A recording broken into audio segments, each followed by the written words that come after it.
Southampton's Under-21s were held to a 1-1 draw by Sunderland at Staplewood on Monday afternoon. There were two changes from the side that beat Liverpool at Anfield last time out. Niall Mason and Lloyd Isgrove dropped out, whilst Josh Sims and Harrison Reed came in. Centre-back Jason McCarthy captained the side.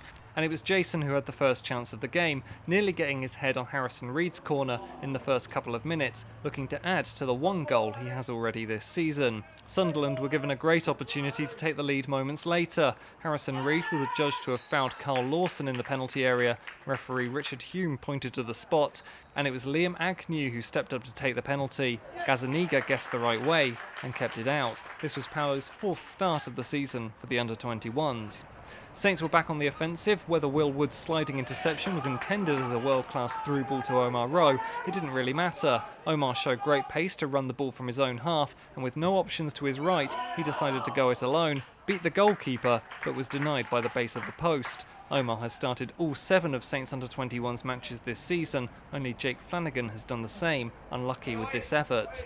Sunderland threatened from a set piece. Paolo Gazzaniga probably had it covered as the ball sailed over the crossbar before a bizarre injury halted proceedings in the first half. Centre-back Will Wood went down completely unopposed, and although he was able to carry on for a few minutes, he was eventually substituted for Bevis Mugabe, who made his first appearance after nearly a year out injured. Saints had another sight of goal as Dominic Gape squared the ball to Josh Sims, but Saints number 7 couldn't beat the keeper. Josh yet to score for the Under-21s this season, although he has netted for the Under-18s. Saints would be ruining those missed chances moments later as Sunderland broke the deadlock. Duncan Watmore was allowed to roam towards the box before curling an inch-perfect shot into the only place Gazzaniga couldn't reach. 1-0 Sunderland, and that's how it stayed until the interval. Saints came out of the traps quickly in the second half. A good interchange of passes down the left between Josh Sims and Josh DeBayo allowed the latter to cross low towards the penalty spot, and Omar Rowe converted left-footed to bring the scores level. That was Omar's second of the season, and it owed a lot to the positive running of the left-back Josh DeBayo. 1-1 and all to play for.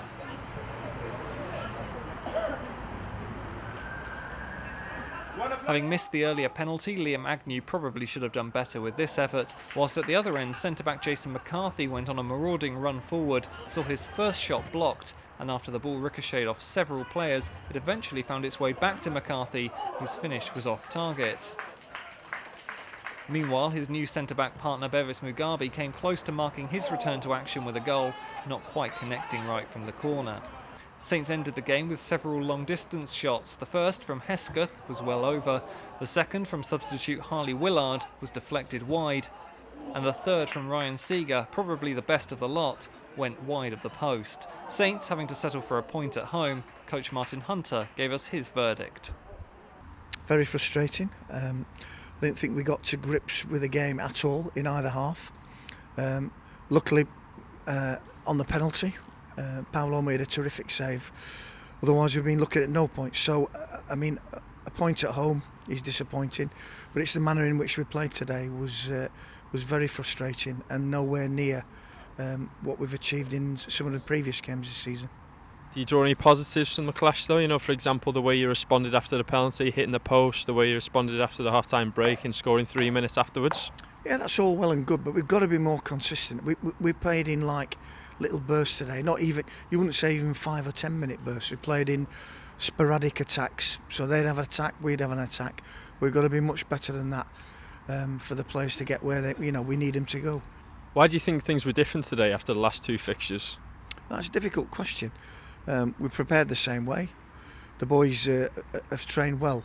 It's just them being able to deliver in different environments, in different situations. So the fact that we're at the training ground should have no relevance at all. That we're playing here rather than at the stadium.